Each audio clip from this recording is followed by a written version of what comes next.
Hello and welcome to the Grand Line Review, your source for everything One Piece, and today we are going to be taking a bit of a break from the canon of the series and shifting our focus onto the films. Now when it comes to the movies, One Piece is not, the friendliest of franchises to leap into, because there are a total of 14 films which currently have come out between the year 2000 and 2020, all of which have wildly varying degrees of quality, ranging from a must-see experience for One Piece fans to what I would describe as a complete and utter waste of time, even for a One Piece fan. But as someone who has eagerly consumed each and every one of them over the course of the last 14 years or so, I am here to advise on which films you should watch. And what we're going to do is we're going to go through all 14 titles, and I'm going to assign them a rather complex grading system consisting of definitely watch the film, definitely don't watch the film, or maybe watch it or not. But starting with the first thing you should definitely do, that would be subscribing to the Grand Line Review for regular One Piece content uploaded straight into your YouTube feed. It is a 10 out of 10 5-star gourmet experience. Would highly recommend. Plus you'll be joining the Grand Fleet and helping us become the pirate kings of YouTube, which sounds simply glorious. And one more quick note before I begin with the actual movies you may or may not need to watch. I just want to say that I will not be going through the TV specials. So this means things like episode of Mary, episode of Nami, 3D2Y, Heart of Gold, and all of that other stuff. Those things are an entirely different discussion, which we'll probably have another time, but right now I am only considering the films that were released in theaters. And with that, we will start with the very creatively titled One Piece, the movie. This is our first theatrical outing for the One Piece franchise, and you can tell it takes place incredibly early on, because in this sort of fake movie chronology, these events occur before Sanji joins the crew. And I really don't want to spend too much time on this one because, I'll tell you right here and now, you can skip it. Watching this film is actually quite surreal because it was created long before One Piece really solidified itself, and it follows a very standard piratey treasure hunt story. The main antagonist, El Drago, is pretty underwhelming, but I will say that the animation of One Piece, the movie, does offer some really beautiful 90s charm, but that's only relevant to me because I enjoy the nostalgia of my long-lost childhood. Otherwise, don't bother. Next up though, we have Clockwork Island Adventure, which was made in 2001. And while this only debuted almost exactly a year after One Piece, the movie, it is amazing the difference a year can make. This is a 55-minute long shot of classic One Piece featuring Sanji this time around, which is important because you get that wonderful dynamic of the first 5 crew members. But unlike the first movie, Clockwork Island Adventure has a much larger scale, and it focuses on really pushing the Straw Hats. Like early on, all of their key items get stolen, like Zoro's swords and Sanji's shoes, Usopp's slingshot, etc., and most of the film sees the Straw Hats struggling and succeeding to fight at an incredible disadvantage against a legion of fun and quirky villains. Although the main antagonist, the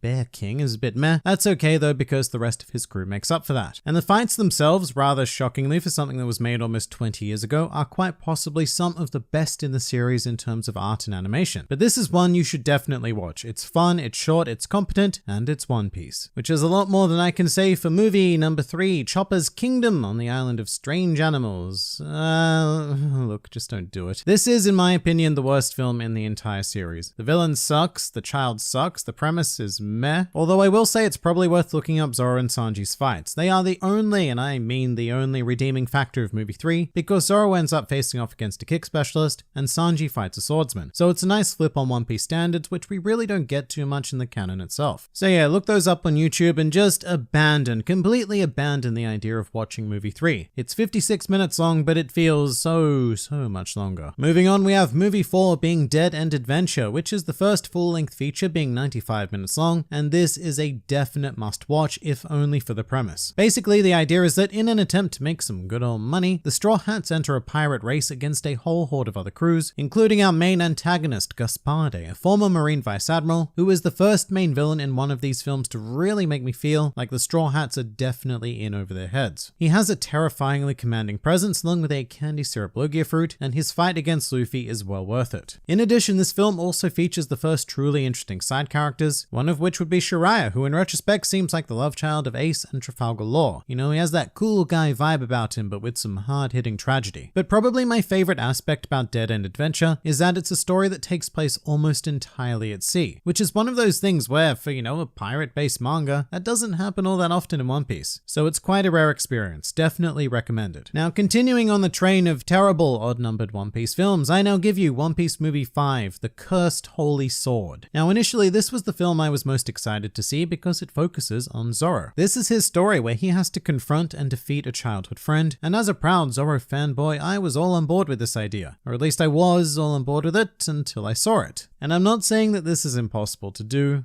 but this movie made clear to me that Zoro is just not meant to be the primary protagonist. He's too quiet, he's very difficult to identify with, and he works best in support to someone like Luffy. Even if he had the greatest of stories to work with, it would be hard to pull off, and the Cursed Holy Sword is a terrible story. So it's a profoundly awful combination. A lot of which boils down to the fact that magic is heavily utilized, which is not something that One Piece even comes close to delving into. Like, we're talking hard magic here, orbs and moons and swords that absorb blood and hatred. It's not what One Piece is, and sadly, it's not even a solid fantasy film either. It sounds tempting, but just stay well away from this one. Now for movie 6, we have Baron Omatsuri and the Secret Island. And this is probably the most infamous One Piece film, and one thing you will consistently hear as to why this is because it is dark AF. This movie goes places I never expected One Piece to go, and unlike movie 5, it does so very well. And the idea is fairly simple. The Straw Hats land on an island to relax, but are coerced into a series of games, almost Davy Back style, except there is a much more twisted motive behind the actions of the Baron, our lead villain, who looks like a joke, but he is anything but. There is something about this island and its people that is quite disturbing, and I don't want to say any more if you have yet to see it. In addition, this film also has an entire plot of the Straw Hats turning against each other, which leads to some really great drama and a fairly desperate situation that seems all but hopeless. But once again, this is a must watch. It is One Piece like you've never seen it before, and likely never will again. And that brings us to the strange creature that is movie 7, the giant mechanical soldier of Karakuri Castle, not to be confused with Karakuri Island, which is the birthplace of Dr. Vegapunk in the actual series. But this movie is, well, it's weird. If I had to sum it up, I'd basically call it a parody of every other One Piece film that has come before it. I think at this stage the production team were well and truly aware of the consistent tropes and plot devices that had appeared in almost every One Piece film, especially the bad ones. So movie 7 is very self-aware because it uses all of them but with some sort of comic twist. The movie is almost pure comedy, by the way. At no point is it or can it be taken seriously, which, that's not necessarily a bad thing. However, if you're not familiar with the other 6 films, I don't think you'll have a full experience of this one. I will say that it does have one really cool piece of action though, which attempts to give an origin story to Luffy's Gear 2nd, which is nice, and I guess it's fairly enjoyable in general. So look, this is going to be our first meh rating. You can take it or leave it. Now movie 8 is where we change things up quite a bit because this is the episode of Alabasta, the Desert Princess and the Pirates, which is basically a super abridged and reanimated telling of the Alabasta arc. And it's another pretty tough one to recommend. What I will say is that this is not, I repeat, is not a substitute for reading or watching the full arc, and in my opinion it fails horrendously in its mission to retell the Alabasta story. What this movie is good for is for fans who are intimately familiar with the arc and want to see it with some updated animated fights. That's really all. Even then, I think you can quite easily skip this one. And movie 9 is a similar yet different premise because we now have episode of Chopper Plus, Bloom in the Winter, Miracle Sakura, which at its core is a retelling of the Drum Island arc. However, unlike in the Alabasta film, this takes place in an alternate universe, where Robin and Frankie are already crew members, and Walpole has an older, more sinister brother named Mushul. And it sounds really weird, but it actually works quite well. Firstly, because Drum Island is a much more achievable story to condense into movie form, and secondly, because the alternate universe aspects make it worth watching for those of us who are already very familiar with Drum Island. It offers something new, yet very familiar. I mean, with that said, I'd still rate it as a bit of a meh though, because it's interesting, but in no way is it a must-watch event. This does change though once we reach movie 10, which is One Piece Films Strong World. And so with this, we have entered the most recent age of One Piece cinema, with Eiichiro Oda heavily involved in their creation. In fact, he wrote this particular film, and it shows. Strong World is like nothing that came before it. Every aspect of filmmaking is displayed on an entirely different level, be it story, animation, art, music, whatever. And in fact, you know what? I'd really like to single out lighting. One Piece often feels like a very flat experience for me because the movies and even the Toei animated series are quite aesthetically one note. But Strong World makes a huge effort to provide that aesthetic depth with lighting, and even in the more subtle of scenes, it makes Strong World stand apart. The one negative thing I will say is that it does suffer from middle of the movie syndrome where things slow down and you're just kind of waiting for it to kick back into gear, but otherwise it is a must watch. As for movie 11, that would be One Piece 3D, Straw Hat Chase, and